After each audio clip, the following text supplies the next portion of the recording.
1 subscribe করুন, bell বাটনে click করুন।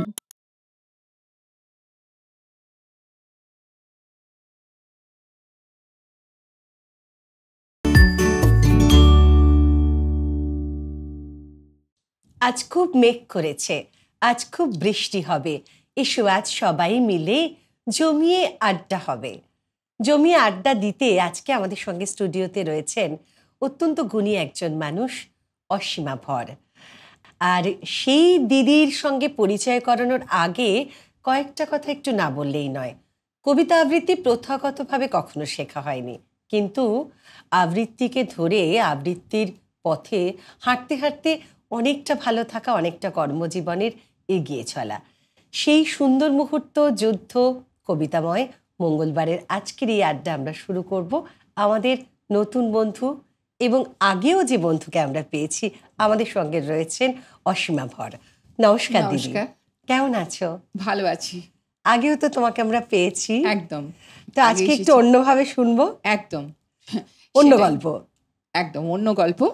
আর খুব ভালো লাগছে তোমাদের এখানে এসে। কি শুনতে চাও বলো? শুনতে তো চাই অনেক কিছু দিদি। শুরুতে আগে বলো যে তোমার তো কবিতা সেভাবে তুমি একেবারে নিয়ম করে শেখনি কখনো, কিন্তু আমি সঙ্গে যাই তার আগে বরং আমি বলি যে আমার শুরুটা কিভাবে হয়েছিল। তো আসলে আমি ছবি আঁকতে ভীষণ ভালোবাসতাম। তো একটা সবুজ রঙকে দেখে তার ভিতরে গাছ কল্পনা করে নেওয়া, কিংবা একটা নীল রঙকে দেখে তার মধ্যে আকাশকে দেখে নেওয়া, এই যে চিত্রকল্প, এই যে বাস্তবকে ছাড়িয়ে আরো কিছু কল্পনা করে নেওয়া, এইটাই হচ্ছে প্রথম একটা সৃষ্টির মূল মন্ত্র। তো আমি এই প্রসঙ্গে একটা শঙ্খ ঘোষের কবিতা শোনাই। লোকে আমায় ভালোই বলে, দিব্যি চলনসই, দোষের মধ্যে একটু কেবল মিথ্যে কথা কই। ঘাটশিলাতে যাবার পথে ট্রেন ছুটেছে যখন, মায়ের কাছে বাবার কাছে করছি বকম বকম, হঠাৎ দেখি মাঠের মধ্যে চলন্ত সব গাছে এক এক রকম ভঙ্গি ফোটে, এক এক রকম নাচে। ও মা, দেখো নৃত্যনাট্য!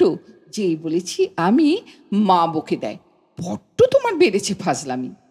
চিড়িয়াখানায় নাম জানো তো?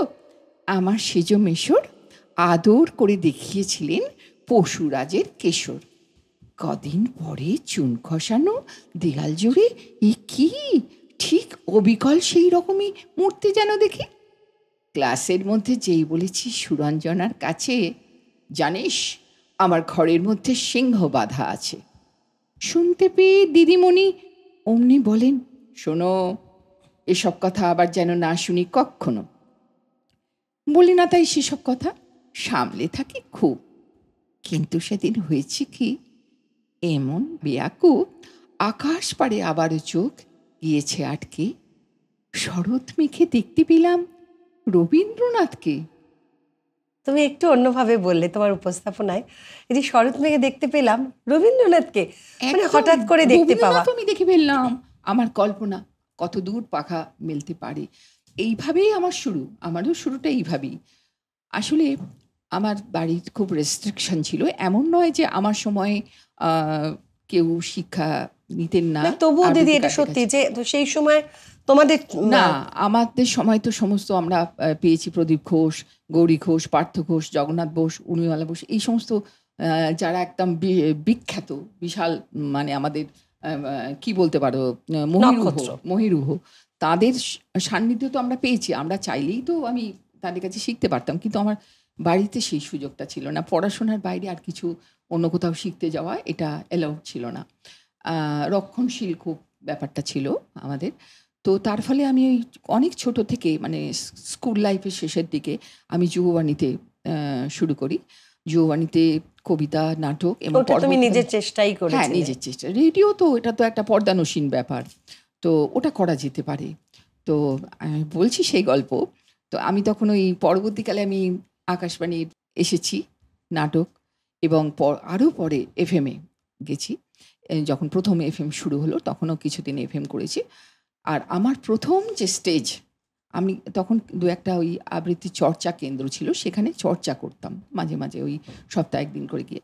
তো প্রথম আমার যে স্টেজ সেটা কিন্তু রবীন্দ্র সদনে, এবং কাস্টিং হচ্ছে অজিতেশ বন্দ্যোপাধ্যায়, সৌমিত্র চট্টোপাধ্যায়, প্রদীপ মুখার্জি, হ্যাঁ, তার সঙ্গে নীলাদ্রি শেখর বসু, প্রদীপ ঘোষ, পার্থ ঘোষ, গৌরী ঘোষ, এরা তো ছিলেনই। মেঘনাথ বধকাব্য রবীন্দ্র সদনে হচ্ছে, সেখানে আমাদের মতো জুনিয়র যারা ছোট ছোট কিছু ভূমিকা ছিল। তা সেই অনুষ্ঠান কিন্তু আমি বাড়িতে, কেউ জানতো না, বাড়িতে না বলে সেই অনুষ্ঠান করতে গিয়েছিলাম, যেটা এখনকার বাবা মারা চিন্তাই করতে পারবেন না। তো এখন সেইখানে এটা যেমন শুরু আমার, পরবর্তীতে কিন্তু আবার এই সব বিখ্যাত মানুষদের সঙ্গে পাশাপাশি বসেও কাজ করার সুযোগ পেয়েছি কখনো কখনো। তো তার মধ্যে আমি একটা বলি, প্রদীপ ঘোষের সঙ্গে আমি একটি কাব্য নাটক, ক্যাসেট, তখন তো ক্যাসেট হতো, ক্যাসেট করেছিলাম, পূর্ণেন্দু পত্রীর আমরা আবহমান ধ্বংস নির্মাণে। সেটা কি শোনাবে আজকে আমাদের একটুখানি, তার থেকে একটি সংক্ষিপ্ত অংশ। সেদিন ছিল শনিবার, আমার মনে ঘুঙুর বেজে উঠল হঠাৎ। তুমি তাহলে নিশ্চয়ই আসছো। সারাদিন নিজেকে আছড়ে কাছড়ে কাছাকাছি, মন থেকে গুমড়োনো কষ্টের কষ, রাগ, দুঃখ, অভিমানের তেল ছিটে সব ঘষে মেজে শুকিয়ে ইস্ত্রি করে পরিপাটি, আলমারি ওয়ার্ড্রোব ঘেটে ঘুটে সবচেয়ে দামি অভ্যর্থনা। তুমি ম্যাজেন্টা ভালোবাসো, শাড়িতে সেই রং। তুমি বর্ষা দেখতে পাগল, তাই চোখের চারপাশে কাজল পড়া মেঘ। বিয়ের আগের বালুচরি হাসি, যা আয়না থেকে খসে পড়েছিল অনেক দিন, আবার আয়নায় এঁটে পরিশ্রান্ত হয়ে আসছো। বিছানা একটু নরম না হলে লাগবে, তাই আঁচলের ঘের কমিয়ে তুলতুলে দুটো বালিশ। এইভাবে দিকবিদিক জেগে বসে মির্জাপুরের চাঁদ যাচ্ছিল গড়িয়াহাটায়, হঠাৎ দেখি আমার জানালায় ঠাকুরজি।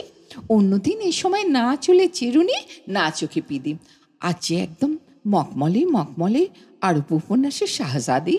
কি ব্যাপার, মনের মানুষ টানুষ কেউ, তার উপরে আবার এসরাজের মেড়।